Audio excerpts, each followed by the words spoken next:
listen to news from CBC Radio 2 Wednesday afternoon. That comes from the Bell Center, which is a few blocks from here, led by the Belleville family, followed by Montreal Canadiens alumni and the current roster of the Montreal Canadiens as well before the funeral service begins. Steve Ruby, the CBC News, Montreal. Closing arguments in first-degree murder trial of Luca Magnotta have ended for the day. A 32-year-old is charged with killing student Jim Dean in Montreal in 2012. The defense tried to reinforce its case that Magnotta is not criminally responsible for his actions. Brigitte Noel reports.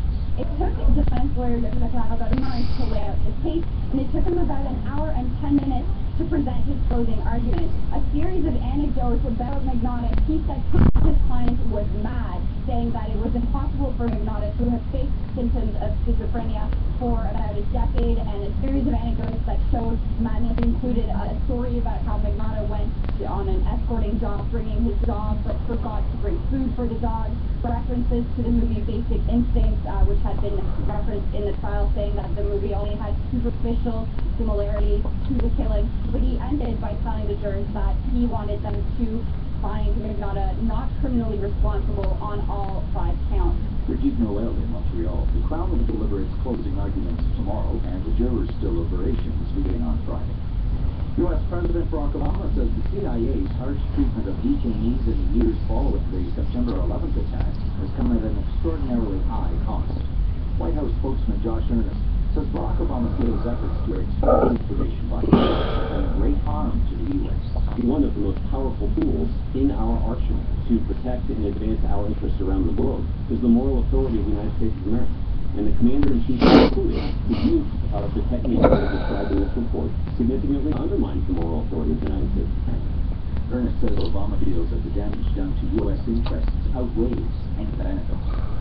First Nations chiefs are choosing a new leader in Winnipeg later today. The top job of the Assembly of First Nations was left empty in May after the abrupt resignation of the former national chief over accusations he was too close to the federal government. The candidates were upbeat as they went into the vote. They spoke change, and they all need change in a good way.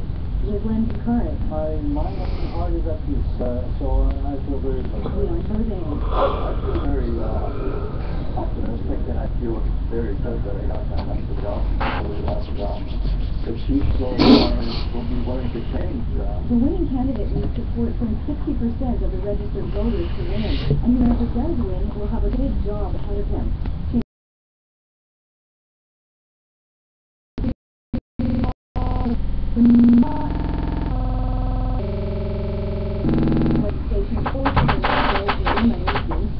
We are the stakeholders, not the action. And our people need to respect that, be able to select them, and need to support them.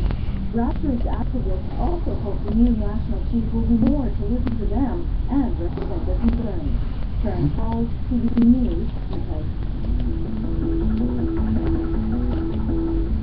And that is the CBC News to the South. When I think of John Bell, one of the greatest hockey players ever. He was Brock Grace, he was leader of the storied hockey franchises in all of Montreal. In 1995, the Canadian government declared Portia White a person of national historic significance. The great Canadian performer. On CBC Radio 2. Radio 2 Chronicles Tim Savashiro on Finding Happiness. Would you like to learn more?